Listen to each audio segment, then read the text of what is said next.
네, 새벽 예배 나오신 우리 성도님들 진심으로 환영합니다. 다 함께 찬송가 214장, 찬송가 214장입니다. 찬송가 214장, 예전 찬송가 349장입니다. 찬송가 214장 찬송하시겠습니다. 나 주의 도움 받고자 주 예수님께 빕니다. 그 구원 허락하신 사 날 받아주소서. 내 모습 이대로 주 받아주소서. 날 위해 돌아가신 주 날 받아주소서.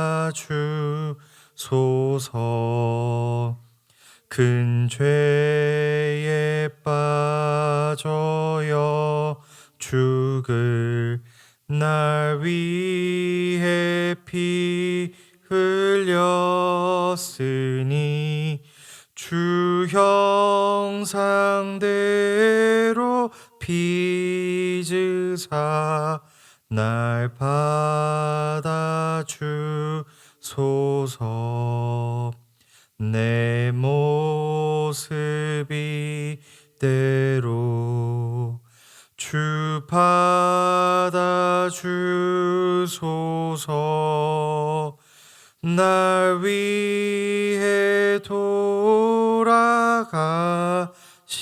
주 날 받아주소서.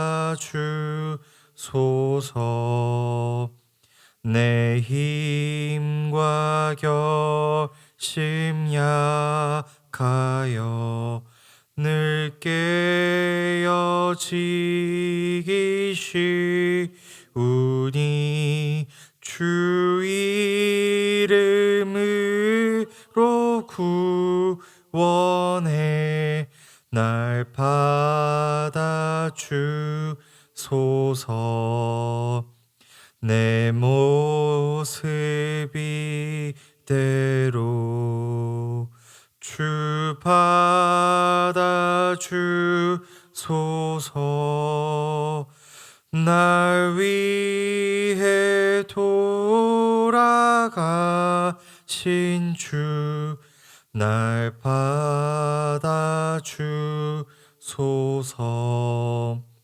내 주님 서신 발 앞에 나 꿇어 엎드렸으니 그 크신 역사 이루게 날 받아주소서.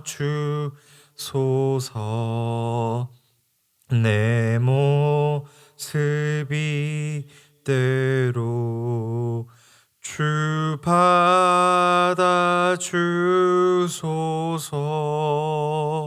날 위해 돌아가신 주 날 받아주소서. 아멘. 사랑해 주님 감사합니다. 주님, 우리가 이 자리에 나와 주님의 은혜를 간절히 사모하고자 합니다. 주님, 우리가 주님께 간절히 은혜를 구하고자 할 때 우리에게 필요한 은혜를 허락하여 주시고 그 은혜를 통해서 우리가 주님의 사랑을 느끼고 주님 안에서 평안과 주님 안에서 쉼을 얻을 수 있게 도와주시옵소서. 주님, 우리가 세상을 살아가면서 지었던 모든 죄악들을 고백하며 주님께 나아가고자 합니다. 주님, 우리가 의도했던 의도하지 않았던 지었던 모든 죄들을 주님께 자백할 때 우리의 죄들을 용서하여 주시고 우리가 다시는 그 죄들에 의해서 넘어지지 않게 우리를 붙들어 주시옵소서. 주님, 우리가 살아가는 세상이 너무나 악하다 보니까 우리가 주님 불확실 때가 세상 속에서 불확실함과 불안정 속에 살아가고 있습니다. 그럴 때마다 우리의 그 피난처가 되시고 보호자가 되시는 주님께서 우리에게 참된 안식을 허락하여 주시고 우리를 믿음으로 굳게 세워줄 수 있는 그런 믿음을 허락하여 주셔서 우리가 이 세상 속에서 오직 빛 대신 주님만을 바라보고 나아갈 수 있게 도와주시옵소서. 주님, 우리 가나안 교회를 위해 기도합니다. 이 가나안 교회 주님께서 세워주셨사오니 끝까지 주님께서 우리에게 맡겨주신 사명을 우리가 잘 붙들 수 있게 허락하여 주시고 주님께서 세우신 교회에 주님께서 머리가 되어 주시오사 우리를 이끌어 주시고 인도하여 주시옵소서. 주님, 우리가 이 가나안 교회를 통해서 우리 성도들과는 그 교제를 통해서 주님의 사랑을 더욱더 풍성히 누리고자 합니다.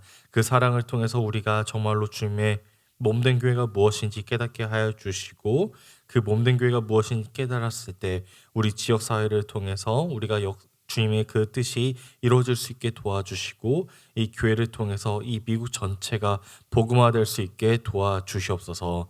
주님, 다음 세대를 위해서 기도합니다. 한 명 한 명 우리 아이들을 주님께서 기억하여 주시고 우리 아이들이 정말로 이 세상을 따라가는 것이 아니라 오직 본질이신 주님 한 분만을 믿고 나아갈 수 있게 도와주시고 세상의 그 풍파를 따라가는 것이 아니라 오직 주님께서 주신 그 말씀 하나만 붙들고 나아갈 수 있게 도와주시고 우리 아이들이 정말로 주님의 나라를 위해서 쓰임받을 수 있는 그 놀라운 도구들이 될 수 있게 허락하여 주시옵소서. 주님, 40일 작전 기도를 하시는 성도님들이 있습니다. 그들의 가정에 축복을 허락하여 주시고 그들의 가정들의 그 기도 제목들 주님께 아뢰올 때 주님께서 들어주시고 응답하여 주시옵소서. 주님, 이 부족한 종을 이 단위에 세워주셨사오니 오직 주님의 말씀만이 선포될 수 있게 도와주시고 저에게 그 지혜를 허락하여 주셔서 오직 주님의 말씀만이 그 필요한 성도들에게 옳은 바른 말씀을 전할 수 있게 도와주시옵소서. 감사합니다. 예수님의 이름으로 기도드립니다. 아멘. 네, 오늘 말씀은 신명기 25장 17절에서 19절 말씀입니다. 신명기 25장 17절에서 19절 말씀입니다. 신명기 25장 17절에서 19절 말씀입니다. 제가 봉독하도록 하겠습니다. 너희는 애굽에서 나오는 길에 아말렉이 내게 행한 일을 기억하라. 곧 그들이 너를 길에서 만나 내가 피곤할 때에 내 뒤에 떨어진 약한 자들을 쳤고 하나님을 두려워하지 아니하였느니라. 그러므로 내 하나님 여호와께서 내 기업으로 주어 차지하게 하시는 땅에서 내 하나님 여호와께서 사방에 있는 모든 적군으로부터 내게 안식을 주실 때에 너는 천하에서 아말렉에 대한 기억을 지워버리라. 너는 잊지 말지니라. 아멘. 오늘 우리가 읽은 본문은 이제 앞선 본문들과는 다른 형태를 띠고 있습니다. 앞선 본문들이 이스라엘 그 언약 공동체로서의 그 삶을 추구했고 언약 공동체 백성들이 어떻게 살아가야 되는지 소외된 이웃에게 어떻게 나아가야 되는지라는 본문이었다면은 어떻게 보면 예수님의 그 하나님의 백성으로서 합당한 삶을 살아가는 것이 무엇인지 모세가 이야기했다면 오늘 우리가 읽은 이 아말렉과의 그 본문은 되게 낯섭니다. 사실 이 아말렉과의 내용은 어떻게 보면 그 복수에 관한 것이고 어떻게 보면은 우리가 앞선 내용과의 그 자비와 백성으로서의 그 삶과는 다른 좀 약간 이상한 그 본문이라고 이해될 수도 있습니다. 하지만 이 앞선 본문들과는 내용과는 다르다고 해서 이 본문의 그 중요도가 떨어진다는 것은 아닙니다. 오늘 저와 여러분들은 이 말씀을 통해서 하나님께서 우리에게 무엇을 말하고자 하는지 한번 살펴볼 예정인데요. 다 함께 제가 17절을 다시 한번 읽어드리도록 하겠습니다. 너희는 애굽에서 나오는 길에 아말렉이 내게 행한 일을 기억하라. 여기서 이 기억하라라는 말은 명령형으로 쓰였습니다.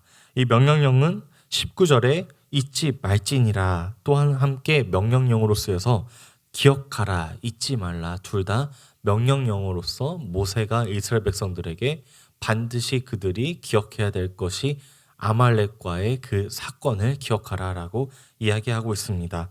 앞선 그 아말렉과의 그 싸움과에서는 아말렉과의 그 해프닝에서는 출애굽기 17장 8절에서 16절을 가장 자세히 기록되어 있습니다. 제가 한번 읽어보도록 하겠습니다. 그때 아말렉이 와서 이스라엘과 르비딤에서 싸우니라. 모세가 여호수아에게 이르되 우리를 위하여 사람들을 택하여 나가서 아말렉과 싸우라. 내일 내가 하나님의 지팡이를 손에 잡고 산 꼭대기에 서리라. 여호수아가 모세의 말대로 행하여 아말렉과 싸우고 모세와 아론과 훌은 산 꼭대기에 올라가서 모세가 손을 들면 이스라엘이 이기고 손을 내리면 아말렉이 이기더니 모세의 팔이 피곤함에 그들이 돌을 가져다가 모세의 아래에 놓아 그가 그 위에 앉게 하고 아론과 훌이 한 사람은 이쪽에서 한 사람은 저쪽에서 모세의 손을 붙들어 올렸더니 그 손이 해가 지도록 내려오지 아니한지라. 여호수아가 칼날로 아말렉과 그 백성을 쳐서 무찌르니라. 여호와께서 모세에게 이르시되 이것을 책에 기록하여 기념하게 하고 여호수아의 귀에 외어 들리라. 내가 아말렉을 없이하여 천하에서 기억도 못하게 하리라. 모세가 제단을 쌓고 그 이름을 여호와 니시라 하고 이르되 여호와께서 맹세하시기를 여호와가 아말렉과 더불어 대대로 싸우리라 하셨다 하였더라. 아멘. 모세는 과거 아말렉과의 그 끝나지 않는 악연을 기억하라고 이야기하고 있습니다. 그리고 그 이유를 하나님과 그 대화 속에서 그 이유를 듣고 과거 자신들이 애굽에서 나오면서 겪었던 사건에서 의해서 이 연장선에서 오늘 우리는 이 본문을 바라보아야 됩니다. 하나님께서는 14절 이스라엘을 공격한 아말렉에 대한 사실을 역사에 남기고 언젠가는 아말렉을 지구상에서 없애겠다고 분명하게 출애굽기에 기록하고 계십니다. 이렇게 하나님께서는 아말렉을 그 향한 분노는 매우 무섭습니다. 끝까지 가신 하나님인 것 같습니다. 그리고 그 사실을 계속해서 기억하십니다. 고대 근동사회에서 전쟁이라고 한다면 신들의 전쟁이었습니다. 나라와 나라가 붙었을 때 자신들이 믿는 그 신들과의 싸움이었고 그 나라가 어느 나라가 이기느냐에 따라서 그들이 믿고 있는 신이 더 위대하다라고 여겼습니다. 하지만 하나님께서는 유일하신 하나님이셨고 참된 하나님이셨기 때문에 이스라엘 백성들은 이 신들과의 싸움에서 우위를 지을 수밖에 없었습니다. 그 이유가 하나님께서 대신해서 그들과 싸웠기 때문입니다. 하나님께서는 이전 사건들 때문에 아말렉을 되게 증오시하십니다. 하나님의 분노는 그저 아무런 그런 배경 속에서 나오는 것이 아니라 분명한 이유가 있었습니다. 바로 오늘 우리가 읽었던 그 본문 18절에서 기록되어 있는데요. 곧 그들이 너를 길에서 만나 네가 피곤할 때에 내 뒤에 떨어진 약한 자들을 쳤고 하나님을 두려워하지 아니하였느니라. 그 이스라엘 백성들은 맨 뒤에서 출애굽을 할 때 맨 뒤에 가장 약한 사람들이 서 있었고 오히려 제대로 걷지 못하는 자들 그리고 노약자들과 어린이들이 그 본대에 따라가지 못하는 사람들이 오히려 뒤에서 있었을 확률이 되게 높았습니다. 그런 사람들을 보고 아말렉은 일부러 그리고 자신들의 계략대로 침략하기 위해서 가장 뒤에 취약한 이스라엘 백성들을 공격합니다. 하나님께서는 그거를 보고 되게 괘씸하게 생각하십니다. 그래서 그들을 향해 이렇게 증오하시고 분노하고 계십니다. 하나님께서는 그 두 번째 이유로 아말렉에 대한 분노에 대해서 하나님을 무서워하지 않았다라고 이야기하고 있습니다. 그들은 하나님을 몰라서 이렇게 어떻게 보면 하나님을 알았으면 무서워하지 않았을 것이었습니다. 하지만 이들은 아말렉은 이스라엘 백성들이 누구의 계획에 의해서 출애굽을 했고 누구의 그 보호하심 아래 있는지 몰랐기 때문에 이렇게 이스라엘 백성들을 쳤기 때문에 이들은 하나님을 무서워하지 않았다라고 하나님께서는 설명하고 계십니다. 하나님을 무서워하지 않았다는 것이 결국 하나님을 몰랐다는 것이었습니다. 우리는 세상을 살아가면서 많은 사람들이 하나님을 두려워하지 않고 있습니다. 우리 또한 하나님을 두려워해야 되고 경외하는 삶을 살아가야 되는데 그러지 못하는 삶을 살아갈 때가 너무나도 많습니다.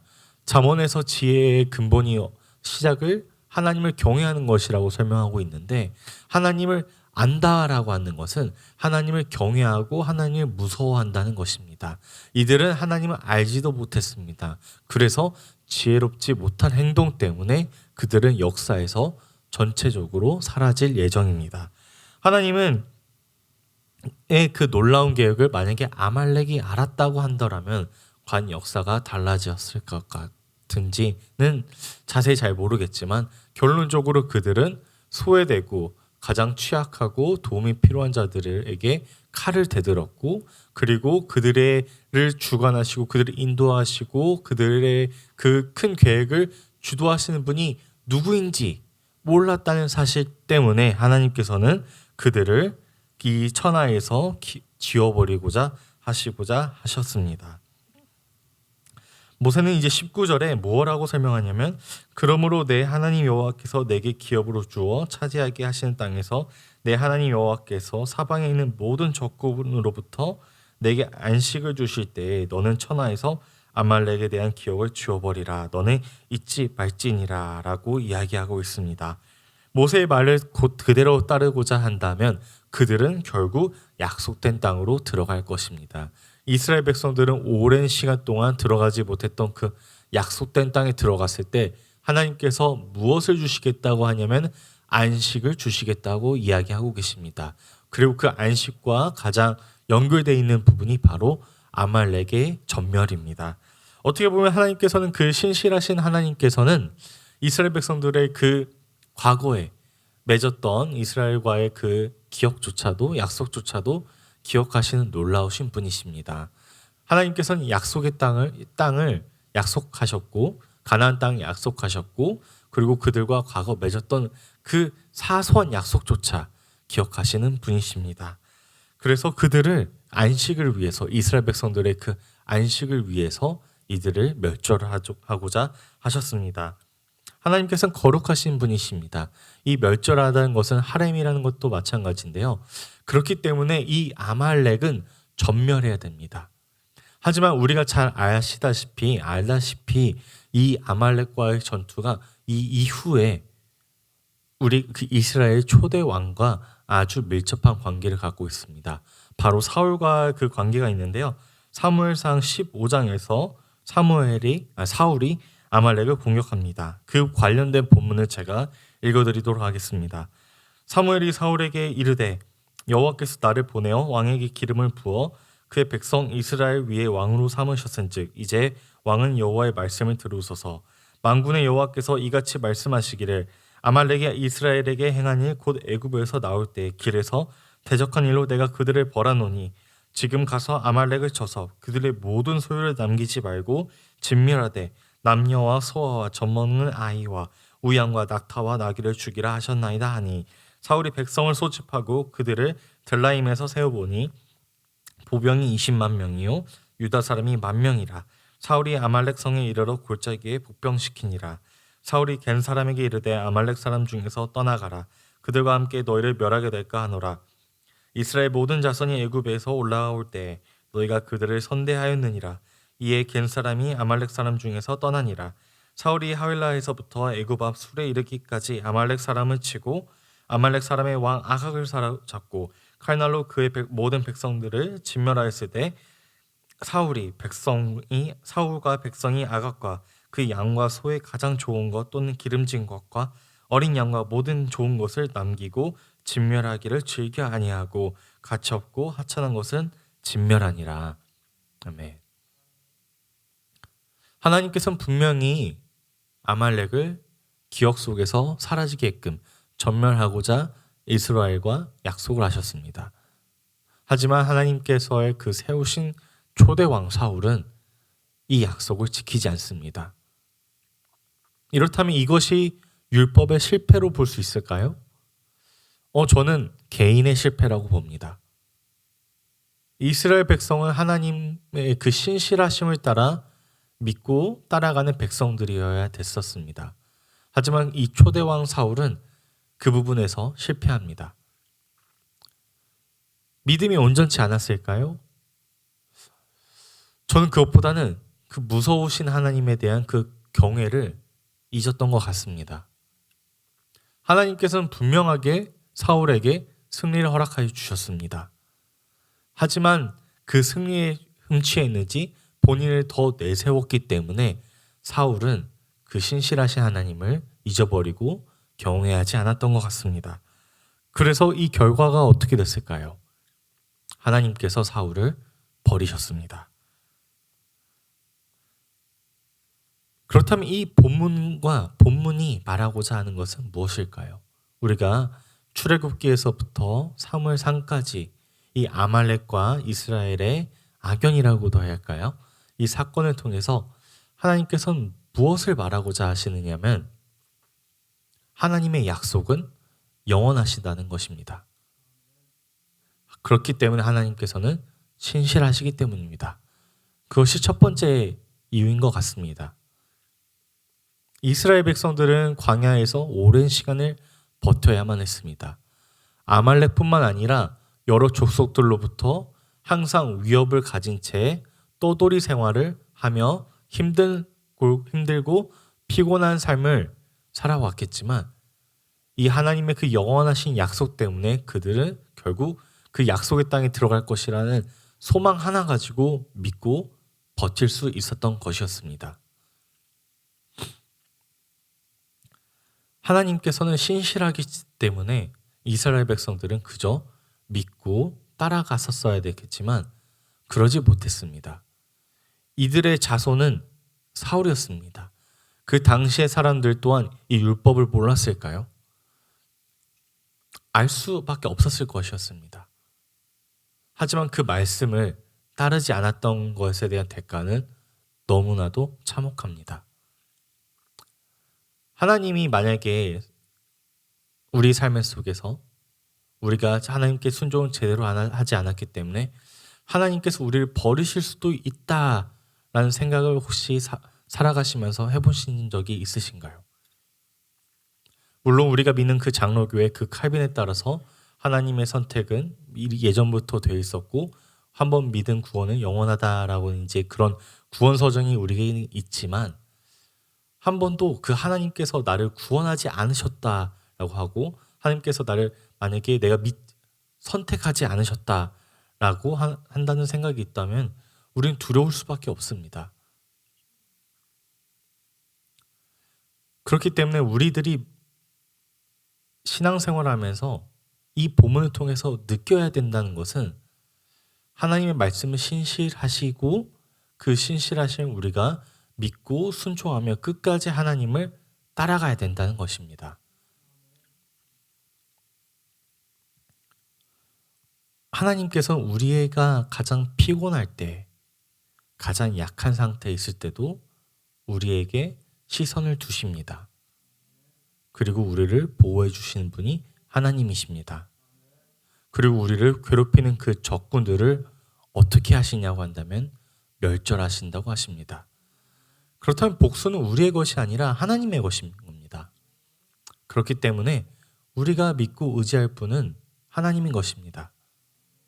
우리의 인간적인 생각으로 무언가를 사울처럼 해보려는 것이 아니라 하나님의 뜻대로 하나님 말씀에 순종하게 된다면 결국 하나님께서 이루고자 하시는 것을 이루실 것입니다. 우리는 그것을 믿고 나아가야 된다는 것입니다. 두 번째로 이 본문에서 우리가 느껴야 될 것은 우리가 소외된 이웃에 대한 착취를 해서는 안 된다는 것입니다. 하나님께서 가장 이 본문에서 증오하셨던 것은 그리고 앞선 본문들과 연결하는 것은 소외된 이웃을 향한 규칙들이었습니다. 그리고 아말렉은 그 규칙에 위반하는 하나님께서 사랑하는 그 소외된 이웃들을 공격했다는 것입니다. 그렇다면 우리 또한 신실하신 하나님을 믿는 그리고 하나님을 따르는 백성들로서 우리가 가장 약하고 취약한 사람들에게 우리가 칼을 들이대는 것이 아니라 그들을 통해서 우리의 이익을 착취하는 것이 아니라 그들을 향해 연민을 느끼고 그들이 하나님께 나아갈 수 있도록 우리가 믿고 따라가야 되고 그들을 도와줄 것이 이 본문이 말하고자 하는 것입니다. 아말렉의 주인 이스라엘이 가장 취약할 때 그리고 그 취약한 부분을 공격했다는 것이었습니다. 애굽에서 나와 힘도 없었고 권력도 없었고 외교적인 능력도 없었습니다. 갑작스러운 아말렉의 공격에 이스라엘은 많이 당황했습니다. 하지만 하나님께서 대신 그들을 위해 싸우시고 승리를 그들에게 허락하여 주셨습니다. 사랑하는 성도 여러분, 그런 신실하신 하나님을 믿고 나아가시길 소망합니다. 오히려 우리의 그 이익을 위해서 소외된 이웃을 착취하는 것이 아니라 어차피 모든 것은 하나님의 그 계획 속에 있다라는 것을 믿고 그 신실하심을 믿고 나아가고 소외된 이웃에게 필요한 것을 오히려 내어줄 수 있는 우리 사랑하는 가나 성도 여러분들이 되기를 간절히 소망합니다. 기도하겠습니다. 사랑해 주님 감사합니다. 주님께서 우리에게 그 허락하신 말씀을 통해서 우리가 주님의 그 신실하심을 다시 한번 느끼고자 그리고 누리고자 하였습니다. 주님 우리 마음속에 혹여나 우리가 주님을 에 대한 의심이 있었다고 한다면 의구심이 있었다고 한다면 주님 우리를 용서하여 주시고 우리가 그 신실하신 하나님을 믿고 나아갈 수 있도록 우리에게 그 믿음을 허락하여 주시옵소서. 주님 또 우리가 아말렉이 했던 것처럼 우리가 소외된 이웃을 통해서 우리가 이익을 얻고자 하려고 했다면 주님 우리의 그 죄를 용서하여 주시고 우리가 그 소외된 이웃을 향한 그 연민과 그 은혜와 그 주님께서 이스라엘 백성들에게 보여주셨던 그 은혜를 우리가 동일하게 베풀어 줄 수 있도록 우리의 믿음과 우리의 삶을 주관하여 주시옵소서. 감사합니다. 예수님의 이름으로 기도드립니다. 아멘. 다 함께 오늘 주신 말씀을 가지고 기도하며 나아가시겠습니다.